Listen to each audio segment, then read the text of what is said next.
the already dominant British Empire grew even more aggressive.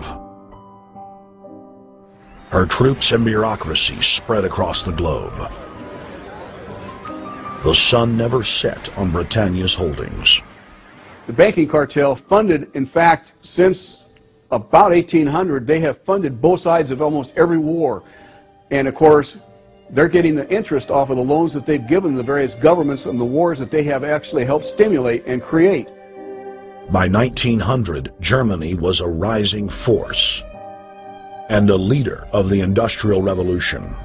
World War I, for instance, there was absolutely no reason to have World War I, except that it was an ideal opportunity for the banking cartel to make a pile of money by funding both sides of that particular war. On June 28, 1914, the heir to the Austrian-Hungarian throne, Archduke Franz Ferdinand, was assassinated while traveling in a motorcade.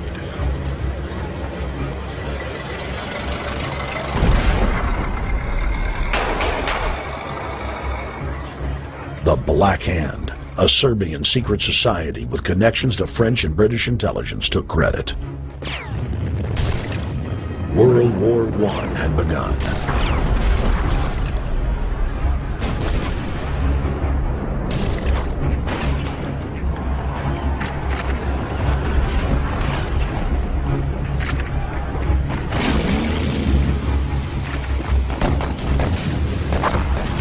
Armaments companies financed by Rothschild-controlled banks in Germany, France, England, and Austria bankrolled all the factions.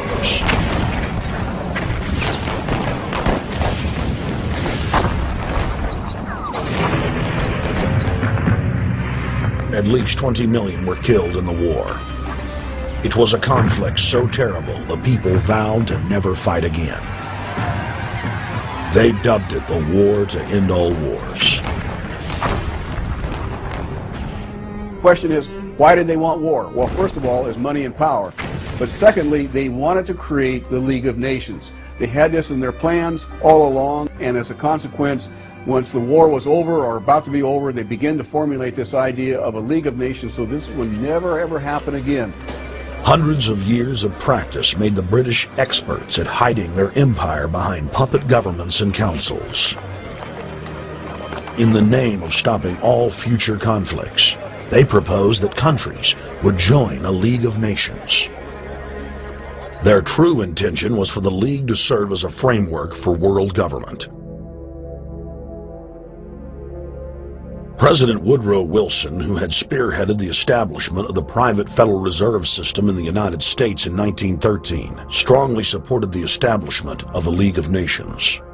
Woodrow Wilson was a very naive president. He was basically a college professor that was grafted into this whole system. The League convened in Paris in 1919, but many nations recognized it as a threat to their sovereignty and refused to join. Frustrated by the U.S. Congress blocking the League of Nations, British intelligence, with the help of the Rockefeller family, set up the Council on Foreign Relations in New York City in 1921. The Council recruited the best and brightest of American life to support the growth of the Anglo-American Empire. The CFR's stated mission is to abolish all nation-states in favor of an all-powerful world government administered by a tiny elite.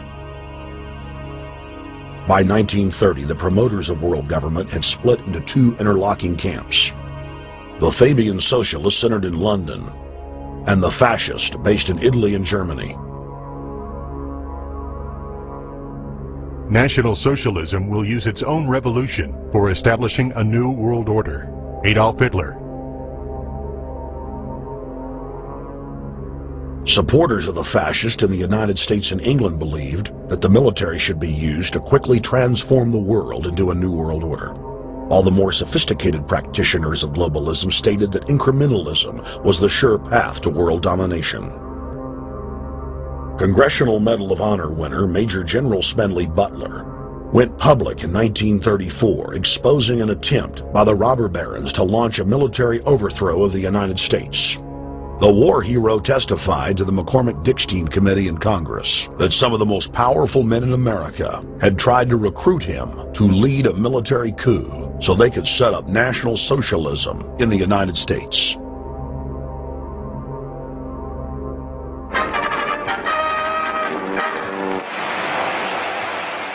I appeared before the Congressional Committee, the highest representation of the American people, under subpoena to tell what I knew of activities which I believe might lead to an attempt to set up a fascist dictatorship.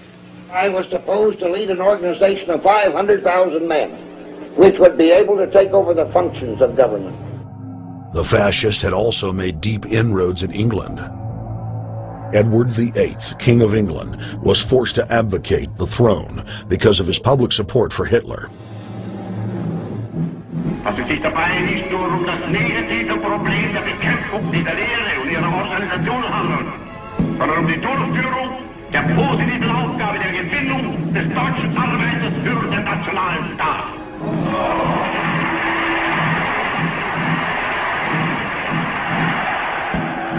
Though the German-led fascist camp was strong, the Fabian Socialist bloc was able to maintain control of the U.S., Russia, and England.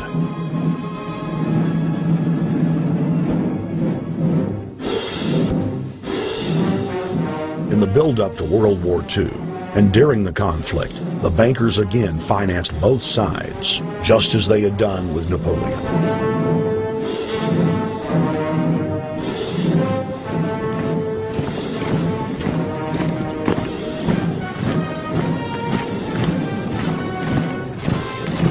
With the rise and fall of the Third Reich, Europe lay in ruins.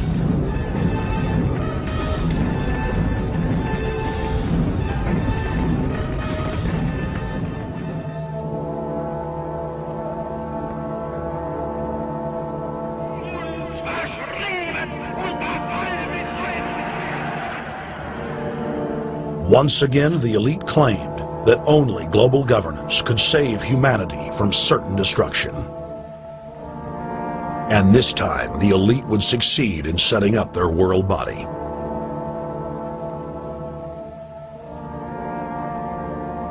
In April of 1945, at the Presidio Naval Base in San Francisco, the United Nations was founded by the victors of World War II. The United Nations complex was then built in New York City on land donated by John D. Rockefeller.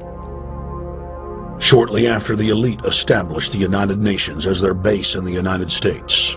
The newly formed World Council quickly began work on the next phase in their plan, the incremental formation of continental superstates.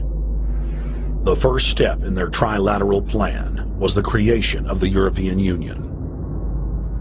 Unifying Europe had been tried many times and was extremely unpopular.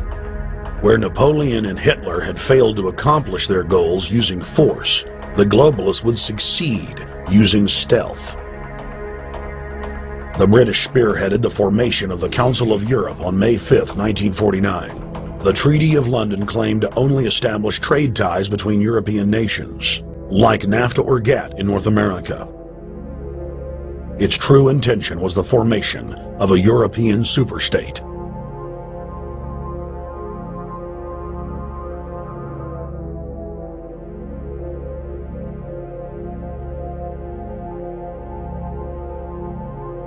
In 1954, the elite of the planet met in secret at the Bilderberg Hotel in Oosterbeek, Holland. The Bilderberg Group would later admit that their mission was the formation of the EU. Once the EU was established, under the guise of trade deals, a North American Union and Asian Union would be formed. The three interlocking superstates formed the core of the global government, while the United Nations would serve as a world regulatory and enforcement body over the Third World subregions. The Bilderberg Group consists of the heads of all of the managing roundtable groups that steer individual countries. Picture the elite power structure of the world as a giant pyramid, with only the elite of the elite at the tip-top of the capstone. The group has been so secretive that until the mid-1980s, the controlled corporate media denied its existence. Into the late 1990s, coverage only consisted of rare one-line mentions.